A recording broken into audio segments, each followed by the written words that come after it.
All right, party people, welcome to this video, and I need you to chill out a bit while we watch and see what happens. Today's video is an experiment, somewhat of a thing to bring back a little bit of reality into what happens with different impact wrenches. I'm going to take this Jirapow, basically Amazon impact wrench, and I want to say one thing.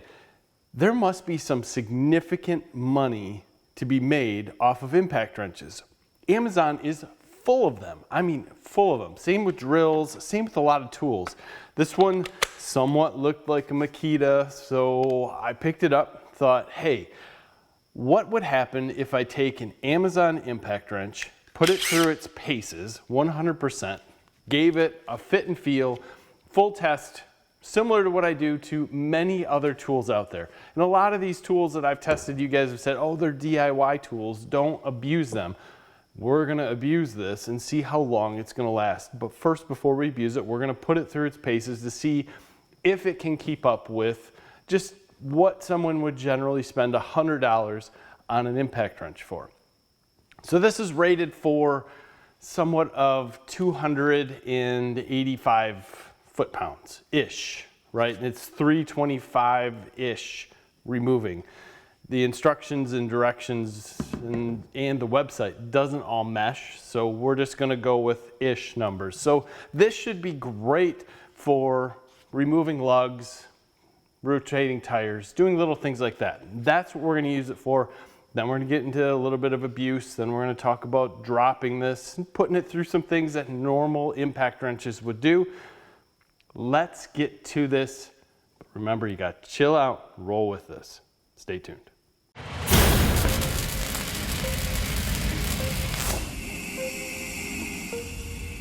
Okay, I want to quickly go over what you get here. You get a charger that is incredibly light, and they warn you not to charge a fully charged battery. So that says this might not be a smart charger. Don't leave your battery in there. They send you this thank you. This bothers the heck out of me. This is obviously made in China. Don't send me this. That just turns me off complete. In fact, a lot of this does anyway, but let's just kind of go through what you get. They're really, I have it on auto mode, so let me take it off auto stop.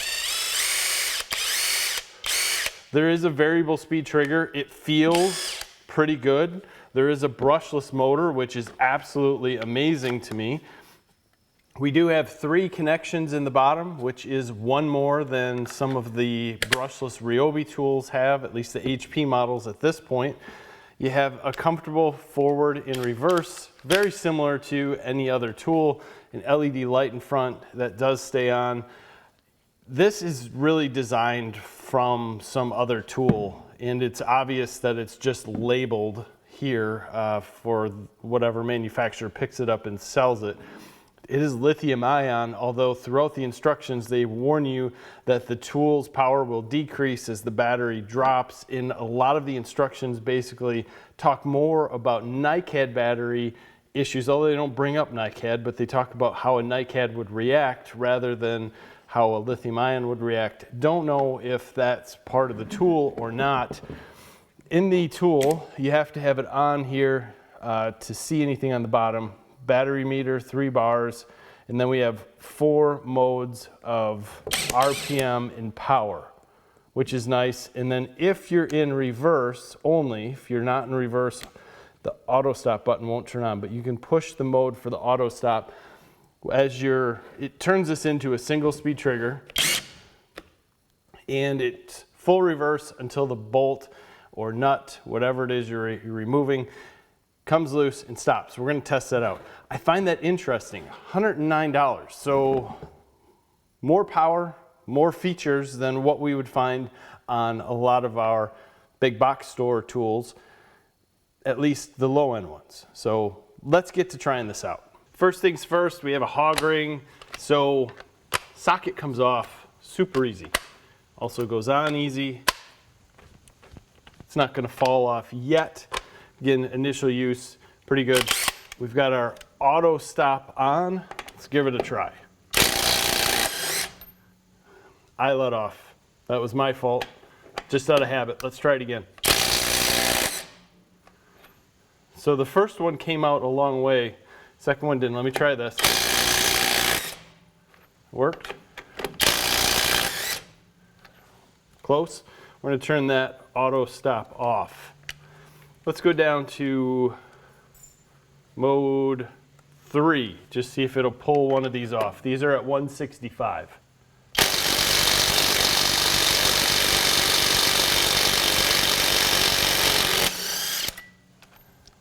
Interesting. It did it. Mode 3. I don't like the mode and the power buttons. Let's just see what it does without auto stop on, full off.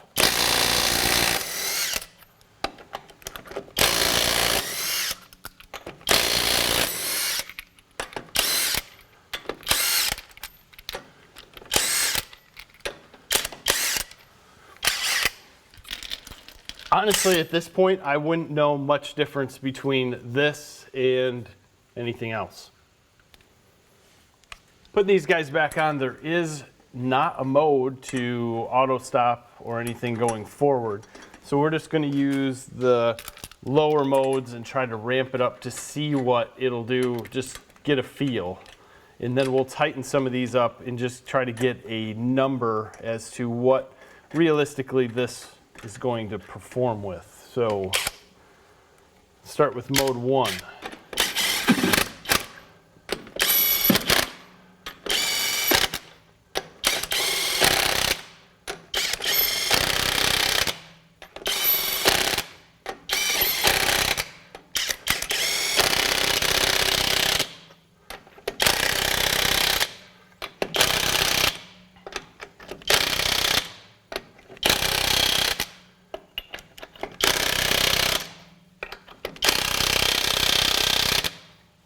Not bad. Let's jump up to power level 2.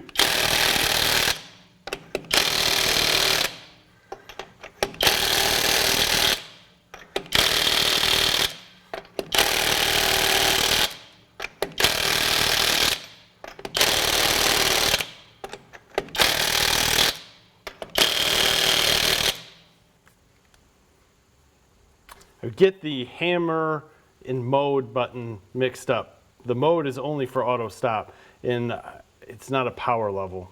Those two buttons confuse me, but not a big deal. I could get used to that. Level 3.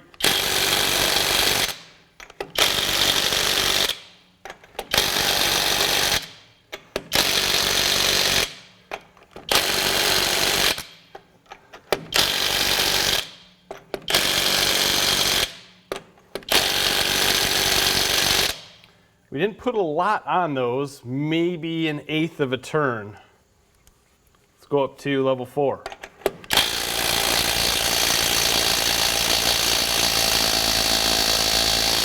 We're letting her hit.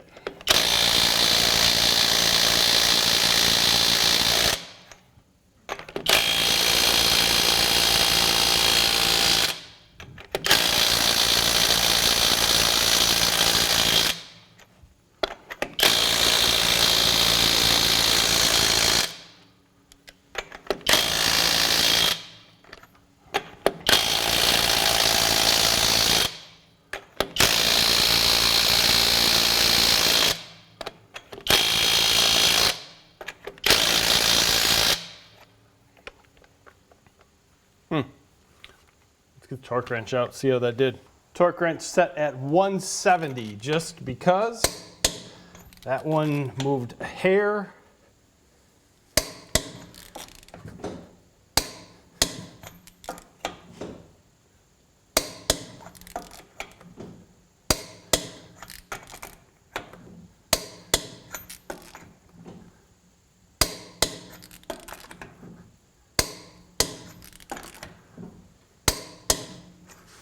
So just cause, let's move up to 180 and see if they all move. Definitely. Definitely. Not much. Did not. just a touch. Did not move.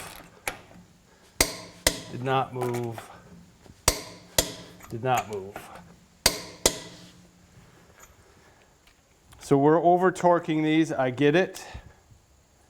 Let's go up to 190.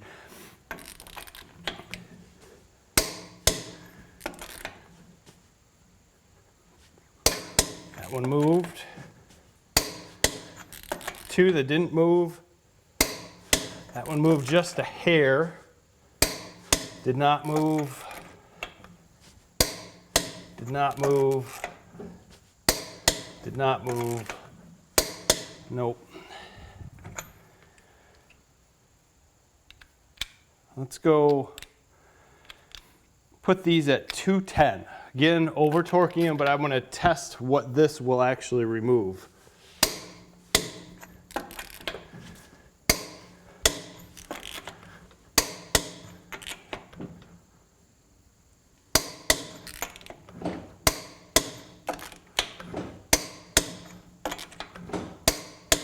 A lot of them aren't moving much.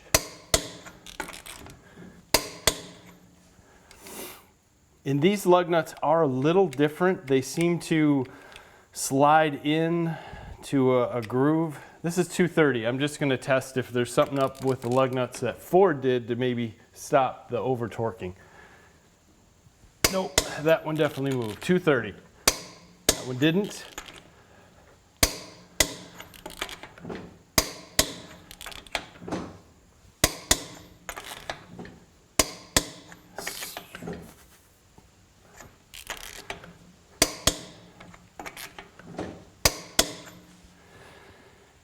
$230. So we're going to try to remove at this point. So we got full power, not using the auto stop. 230 torque down. Let's see what it does.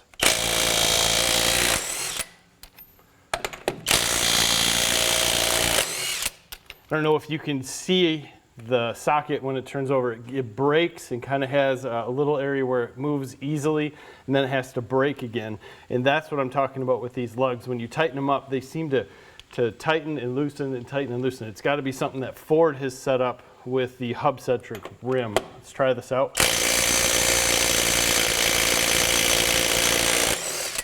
You can see it there a little bit better than the others.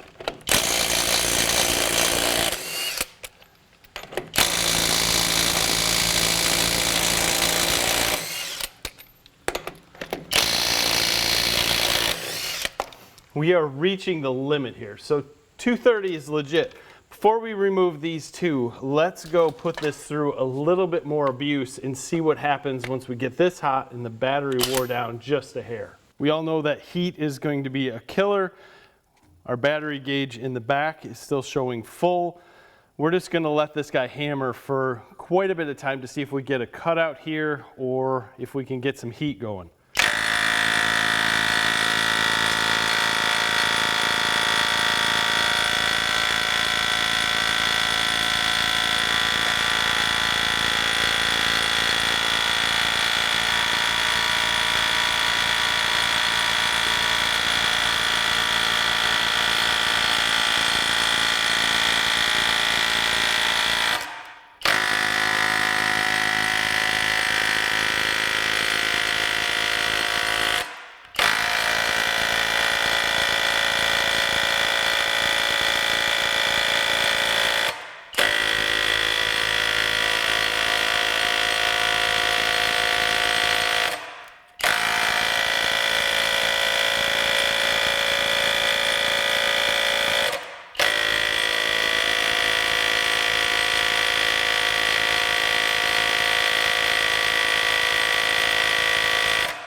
we've hammered to a point where we're getting a little smoke. Let's see if we can show it again.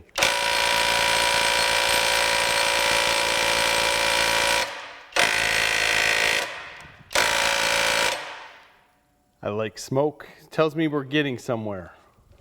As far as the tool and the battery, just lost 1 bar. Hot tool, same 230 foot-pounds.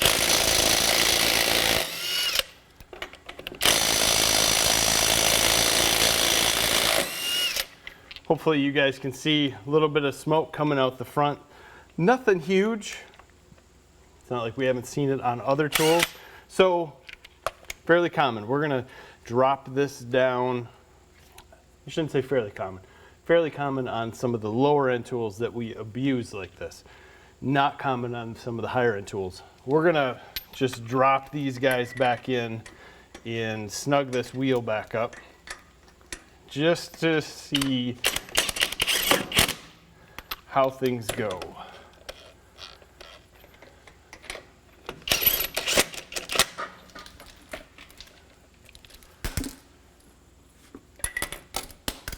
Woo.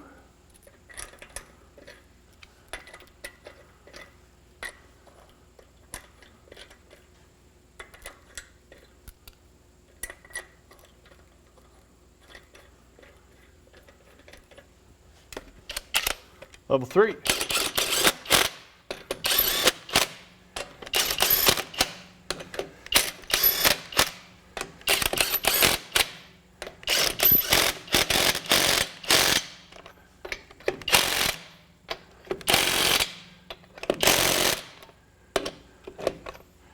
Interesting, because that's somewhat of the easy on and off of the socket.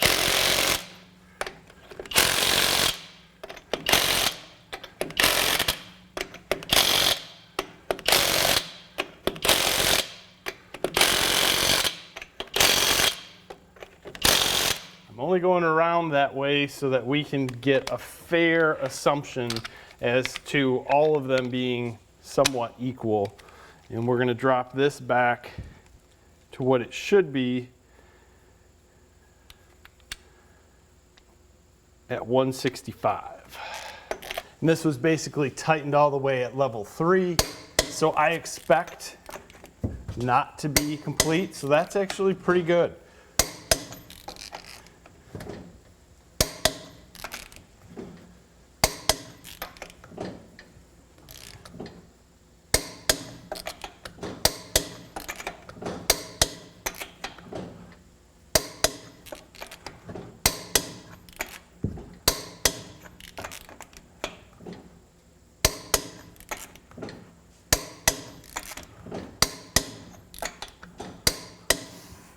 So far so good. Let's continue working with it a little bit. So I went to start working on rotating the other 2 tires, and it just seemed like the tool was getting a little bit more warm and more warm as we let it sit. So the heat from the inside is probably making its way out. 120 is not too bad.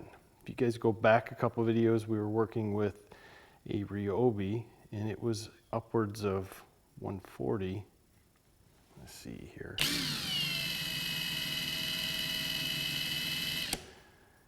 can see that went down when I turned the fan on in the back. So it was moving air through. It seems like our hot point's up front, 124.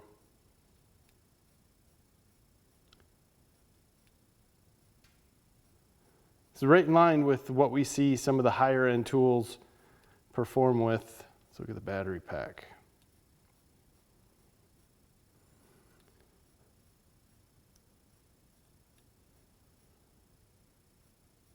Not warm at all.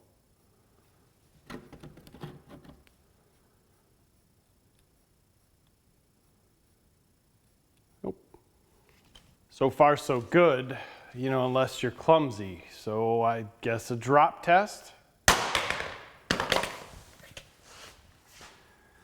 No damage. And I'm trying to drop it directly on this clear piece up front. I know that's just a covering, but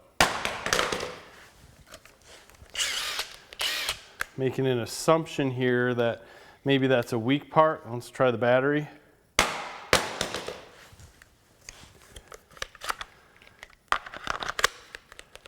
And there we go.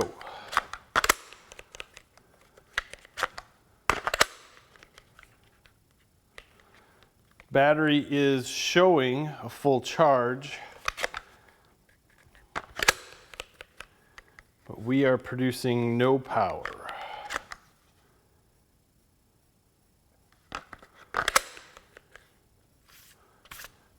Time to get out the multimeter and see if we might have disrupted anything inside the battery cells as a safety, but being the fact our gauge still works means there might still be power coming through. Let's check that out. All right, so at this point, fuel gauge on the battery works. No buttons are working on this guy, no nothing. Working in a shadow, I apologize. 18.64.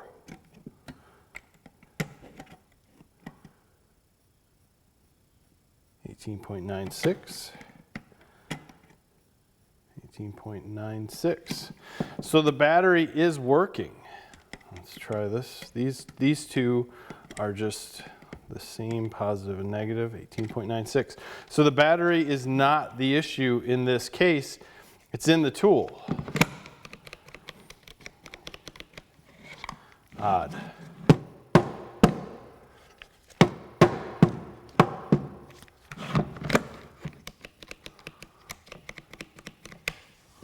Just out of interest at this point, since everything is dead here, let's see if the charger recognizes the battery.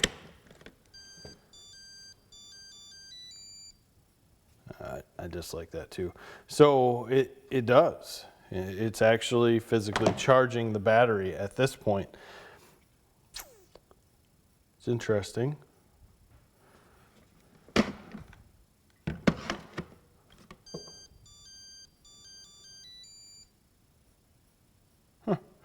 So we broke the tool dropping it. That's disappointing. I really expected the battery or something, and realistically the tool shows 0 damage from being dropped, nothing. It actually survived through it. This plastic piece that's just a cover is realistically what I was trying to pull off, and if we had some screwdrivers here, you could just pull this section off. It's just a protective layer that unfortunately holds heat. So yeah, we'll have to get some tools to get that off. What I'm interested in is more what's inside this battery. Flat out, I am not a battery expert. I'm not an electronics expert on the inside. I'm just more curious as to what this looks like. We have taken other battery packs apart. It makes me wonder if we have quality cells in here or not. So in the comments, if you see something that I don't see, please bring it up. If you have an idea of what's going on, I'm more than curious. More than curious.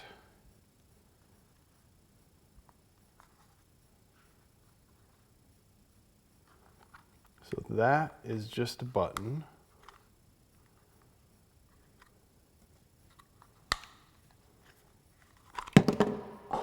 Yeah, keep doing that. Okay, here's where we have the business end of some of this, and I'm assuming that's a serial number, GPHN-HB-P9J09H049609. So if you have any idea of what kind of cells they are based on the wrapper, we can get some of that wrapper off, but I assume